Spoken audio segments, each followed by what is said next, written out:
What's happening, guys? How we doing? Welcome back to old Billy Foreox. Okay, let me give you a quick update what is going on. Let me straighten this camera up. Why is it weird like that? Oh geez, what's going on here? Let's zoom out a little bit. How's that? Okay. Right, so what's been happening? Right, so the last week, I remember I told you I was going to do the next video, the helmet, and going to Folkestone and doing a camping thing.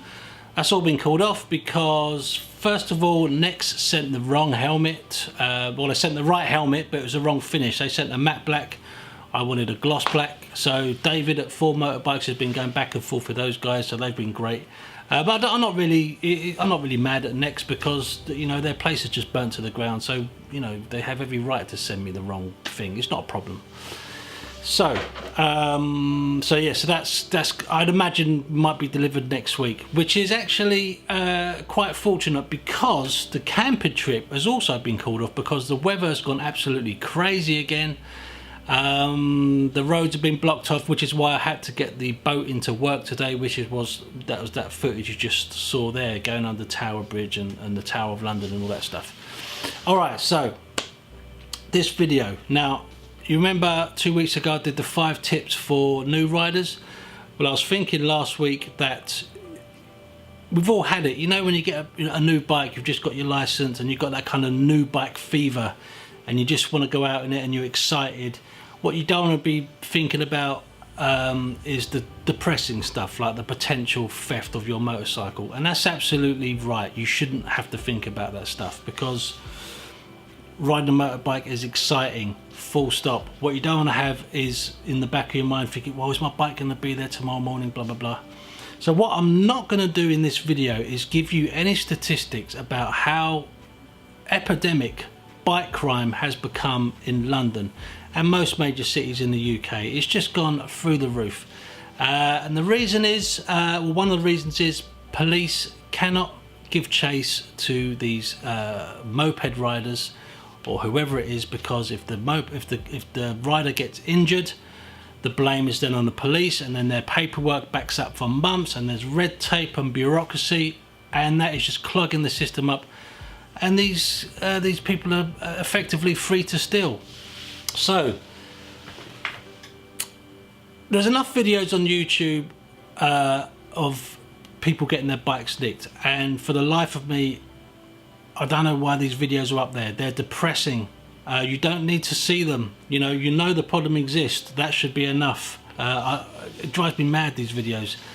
Anyway, so what was I saying? Yeah, so what I'm going to try and offer you in this video is not to go down a negative route, which is what it is. That's what this channel's about. I want to kind of, you know, get some tips and hints out there to hopefully make sure your bike is there tomorrow morning. So I'm going to offer some solutions and hints and tips that I have learned over the years, because I am very fortunate enough to never have had a bike stolen. From my very first bike to my latest bike, I've never experienced a theft. That can't be the same can't be said for a few other guys that live in the same apartment block as me. They have had their bike stolen. And you may think, I'm going to show you a little clip in a minute of the security that I use for my bike. You may think, well, that's a bit overkill. Who could be bothered with doing that, and the chains and the blah blah blah. Well, it's less of a hassle doing what I do to keep my bike than it would be if it got stolen, when you have to sort out the insurance and all that sort of stuff, and insurance goes up if you had your bike stolen. So what I'm going to do now is quickly show you a clip of my bike undercover, the security that I use, and then I'm going to give you some hints and tips which I've written down here, and I've been going through my head in the last week, making notes on my phone, chatting to a few other guys what they do, stuff that I've done, and I'm going to share it with you guys. So let's learn.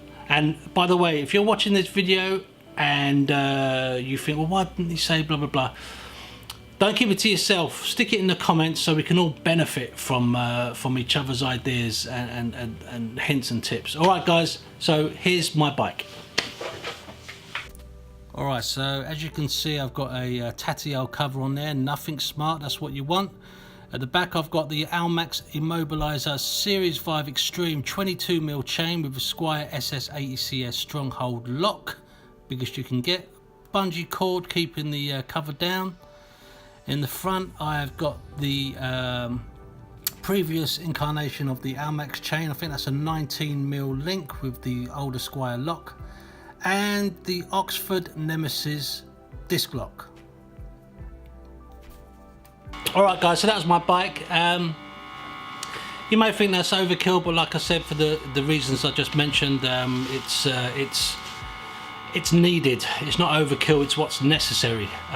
Okay, so what you didn't see on that bike was the data tag kit, which I also included on that bike, and also every other bike I've always owned. I'll go a bit more into that in a second. So what I'm going to do is, I've got all these notes on my phone. I'm going to copy and paste these onto the YouTube description as well, so you can have a quick browse through it and look at it that way. So without further ado, let's get cracking and go into tip number 1. Alright, now this is going to look a little bit amateur because I'm reading it off my phone, because there is so much stuff. I don't know if you can see that. I've got like 10 tips here, but they're all worth it, and it's an important subject, so it's not about looking pretty, it's about getting the message across. Alright, so number 1, now this is more for new ride. Let me turn that aircon off. This is more for new riders that aren't too aware of the situation regarding bike theft, and they don't know all these sort of little tricks and information that's out there. You older guys that have been riding for years, you may know all this stuff, or you might actually learn something as well, like I did. So, okay, tip number 1, set aside some of your budget for security. Factor in the cost of a new bike with a decent chain, padlock and a disc lock. Okay, so now a decent chain, which is what I've got there, which is the biggest, heaviest, strongest chain you can buy. And you can't even buy it in the shops, by the way. You have to contact these guys directly, and they're made to order. But I'll leave the links down there as well. So a decent chain with a padlock, which is the Squire SSC 80CS, I believe it is. The biggest padlock, the toughest padlock that you can buy in the UK today, apparently, to date. And a disc lock, which was the Oxford Nemesis, which won a Ride Recommended and a Sold Secure award. That whole combination there set me back. Let's see, the chain and the padlock's about 260. The other chain and padlock was about 200. The disc lock was probably about 60 quid. So you're looking at about £500 in total for that whole thing. Now, there's no guarantee that that will stop your bike from getting stolen. You know, if these guys have enough time and enough energy into wanting to take your bike, then unfortunately they will. And they'll case your joint out, and they will look at what time you leave your house, which is all really depressing stuff. But unfortunately that is the case. So what that does is they will look at your bike with all that gear on it, and they'll say, oh geez, you know what? There's a Suzuki GSXR over there. That's only got one chain on it. We'll take that instead. We'll leave this one. It's too much hassle. All right. So, tip number 2: use your steering lock. It is your bike's first line of defence. Okay. All bikes, as far as I'm aware, come with a steering lock. It takes 2 seconds to put it on. It won't stop a professional, obviously, and it won't stop even just a regular thief. But if there's some little scallywag kid coming up and he looks at your bike and thinks, oh, that sounds nice, I'd like to sit on that, he won't be able to push it away because the steering lock's engaged, and he won't know how to disengage it. So that's just a small deterrent. Quick and easy to engage, use it. Get a decent disc lock. Now, like I said, I've got the Oxford Nemesis. The good thing with a disc lock is it stops your bike being pushed away if they disengage the steering lock. But also, the other good thing is you can take it with you wherever you go. Most disc locks come with a little pouch. You can attach that to your rack like I do, or you can just run the disc through your grab bars at the back, which I've also done as well. Easy, simple, they don't weigh too much. Take it with you wherever you go. I always do. If I'm going to a shopping centre or something and I leave my bike outside for an hour, I'll put the disc lock on it. It takes 5 seconds to do, and it could be the difference of your bike being there or not when you come back. Okay, get a cover for your bike. Now this may, you know, you might be thinking, well, I've got a garage, you know, I don't really need a cover, which is true, but a lot of people like myself don't have the luxury of a garage. A lot of people park their bikes out on the streets. Now what you don't want to do is get a cover which advertises what bike lays underneath. You can get these covers that have Suzuki, GSXR 750 on the side, Ducati, Panigale. You're advertising to a potential thief what bike you own. Now the best cover you can get is also the worst cover. Okay, you want to go for something that's tatty, ratty, it's got frayed edges, it's got stains on it, and you know, something like a builder's tarp that's been used. Don't get a cover which advertises what bike you have underneath. You may as well get a huge flashing neon sign pointing to your bike saying, "Take me, this is the bike you're after." Okay, so get the biggest, most secure chain and padlock combination you can afford. A great chain with a cheap padlock, or vice versa, is false economy. Now, the cheapest chain is better than no chain, but a cheap chain, someone can get hacked through that in a matter of seconds. I've seen it done. But if you get a massive chunky chain like the one I've got, the Almax immobilizer chain, a thief is going to look at that and think, you know what, I don't have, especially if he's got a pair of bolt croppers, that particular chain is bolt cropper proof. The links are too fat for the jaws to get around it. So yeah, get the biggest, heaviest chain you can get. Don't get a cheap chain. I mean, these chains that you get in places, you know, like the motorbike shops or what you can get from eBay, they're okay, you know, they're not too bad, like these Oxford ones and everything, but they're not the best. What, you know, it's false economy to get a cheap chain. Okay, and the same for the padlock as well. Don't get a massive chain and then get a padlock that you're going to use to, you know, lock your luggage up when you go travelling. You want a chunky one. All right. Oh, what we got here? Okay, number 7. If you can't run the chain through the frame, then always run it through the back wheel, as it requires more effort to remove the back wheel. Now, with my old VMAX, I could run the chain through the frame and over the exhaust, which meant if someone wanted to take it, they'd have to cut the frame and the exhaust, therefore rendering the bike pretty much unusable. So the problem with modern bikes now is, especially ones with fairings on it, they're all very compact. There's no gaps in the frame between the frame and the engine. So what a lot of people do, and what I do, is they have to run their chains through the wheels. And if you only have one chain, run it through the back wheel, because the back wheel is harder to remove because you have the chain and the sprockets, or in my case, a shaft drive. If you're running it through the front wheel, all they've got to do is undo one bolt, pull out the pin, take the wheel off, then a couple of guys lift it to the back of a van and it's done. So although it can still be taken through the back wheel, it just takes longer to do, it's more effort, and you're making it harder for these people. That's the whole point about this. You've got to make it as difficult as you possibly can for these guys. What takes you, you know, 3 or 4 minutes to add all these things to your bike will take, you know, add like 10, 20 minutes of hacking time for a thief to take your bike away.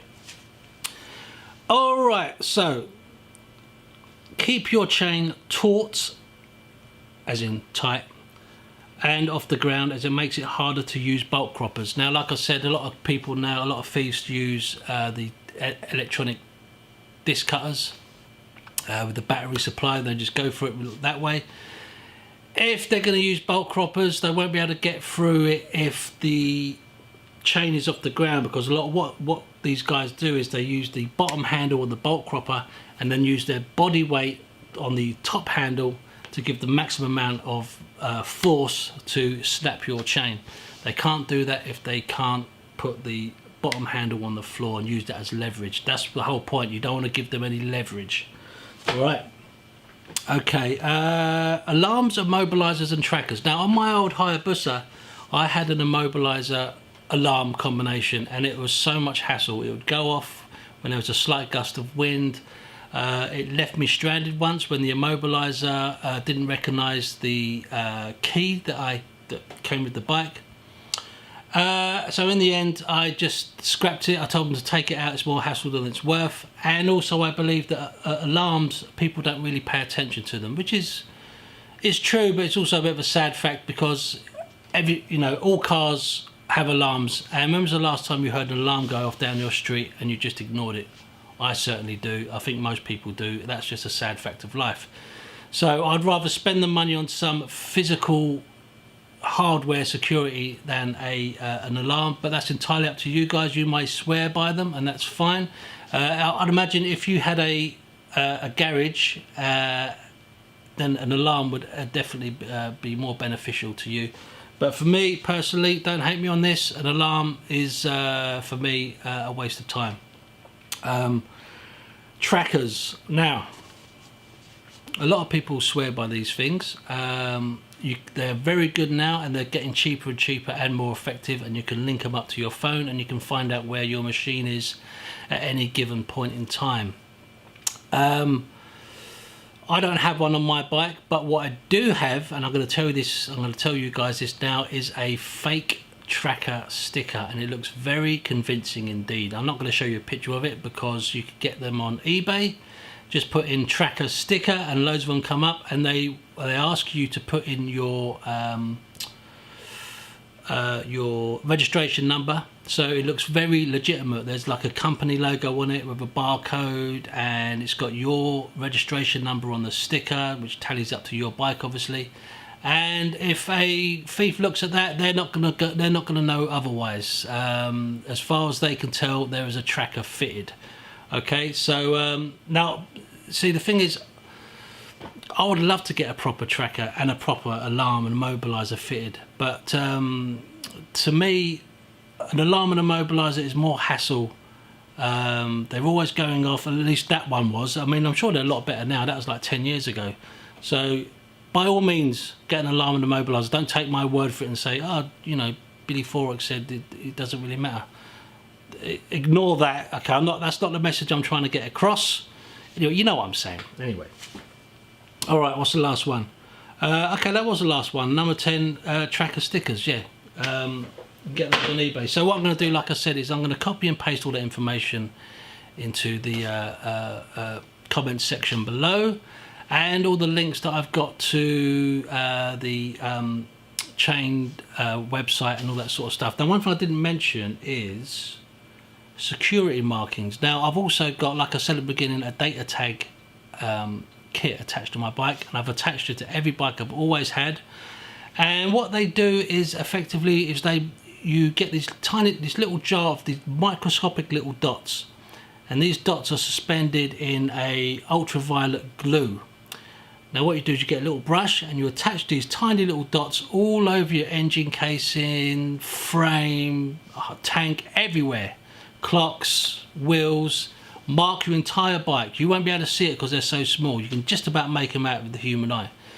Now on these dots is a tiny code which relates directly to you, to your name and your address. Now if your bike gets stolen and you tell the police there's a data tag kit on it, they can find not only these dots using an infrared, ultraviolet torch, and they can see the code on there, they zoom in on it and they can pick it up. But the data tag kit also comes with some transponders that they're about the size of a grain of rice, and you can fit those anywhere on the bike. You can fit in the battery well, you can fit them in the hole in the wheel, cover them in glue, drop them down there. You can put them in the foam of your seat, and then what they do is they give off a signal when the police run their readers over the bike. It comes up with your information. So old Scallywag Joe there, who said the bike is his, the chip tells the police otherwise. And I've always had it on my bike. Super easy to fit, super quick. And that is it. Those are, what was that, 10 tips? 10 tips there. I think that's covered everything. Yeah, so hopefully you would have got something from that. I certainly got something when I was asking around about these different tips. Yeah, I'll leave everything below. Hope that was handy, and I will see you all very soon. All right, guys, take it easy. See you later. Adios. Bye.